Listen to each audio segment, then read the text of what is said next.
Hello, everybody. My name is Garland Garth. To the many billions of people across the world who do not know me, about a year ago, I started a project called the Pool for Humanity, and I started the project for many reasons. One of the main reasons I started it was to, or is to, inspire and motivate as many people as I can.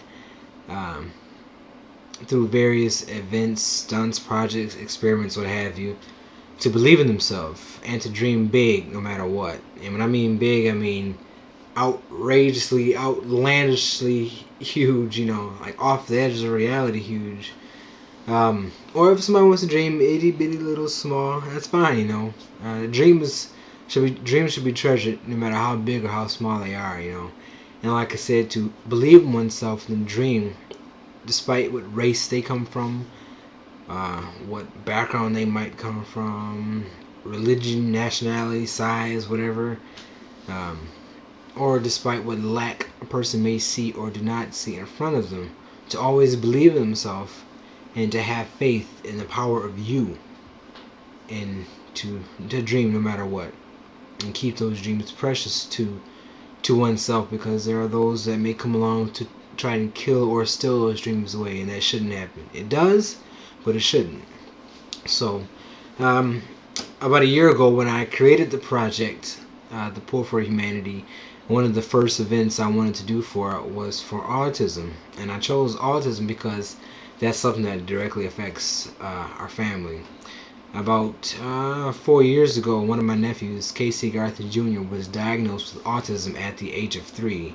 So we've had, quite a bit of time to experience what it's like to, be around someone who's diagnosed with autism, and also notice society's reaction to autism as well.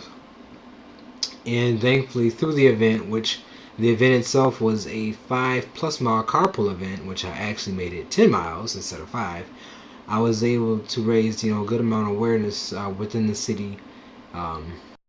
That it took place in Saginaw, and hopefully I can raise more awareness nationally and possibly globally if I can as well.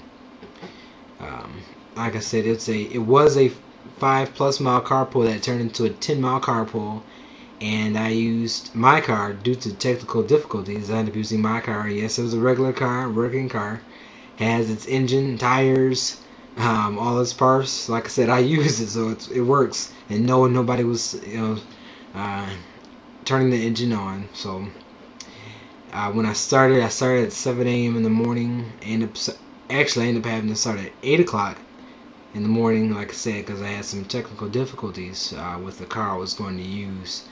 And I started at the local gym I work out at called Powerhouse Gym, and I finished I stepped foot into the Bridgeport High School parking lot, the school I graduated from, at 11:57. So I originally estimated myself to get it done in 5 hours, but it actually only took me pretty much close to 4 hours. So I was, very thankful for that, and I was surprised at how easy it was to actually do that, because there was a bridge I had to go over, and there was a good incline towards the end of the route that I had to go up to.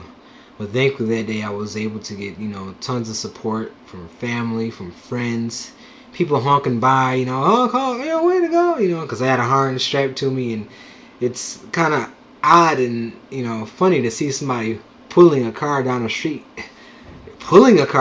walking with the car, let alone, doing anything else outside of driving on the street, with a harness strapped to them and pulling a car. So it was pretty cool to see the reactions of people driving past, while I'm walking on the street with the car.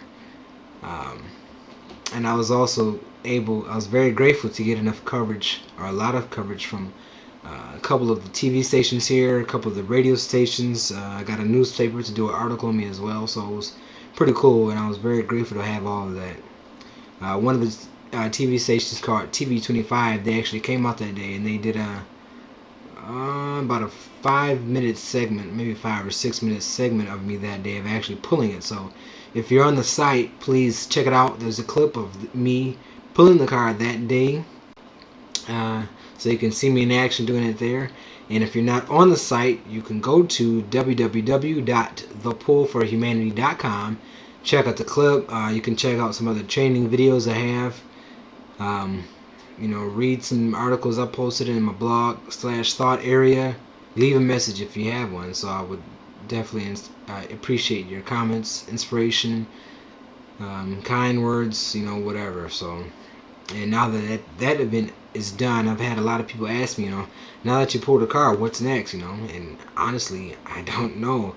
There's so many things that I would like to do locally, nationally, even globally, to inspire and motivate people, and not just to inspire and motivate people, but to do it in a way that is fun and that is slightly off the edge of reality, but not really, just to push the envelope enough to get people to churning their creative thoughts again, to take a look at possibilities and potentials, despite what goes on in the regular everyday thinking.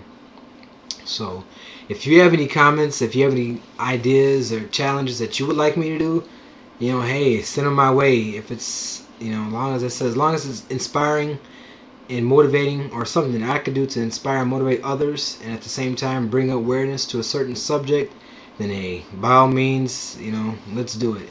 And if you want to do the challenge with me, that's even great, because that'll give me some support to lean on during preparation, mental, physical, spiritual preparation, during getting ready for the challenge as well. So shoot me an email, leave a message in my blog or whatever. So, and with that, I will see y'all later. Take care and see you around, hopefully.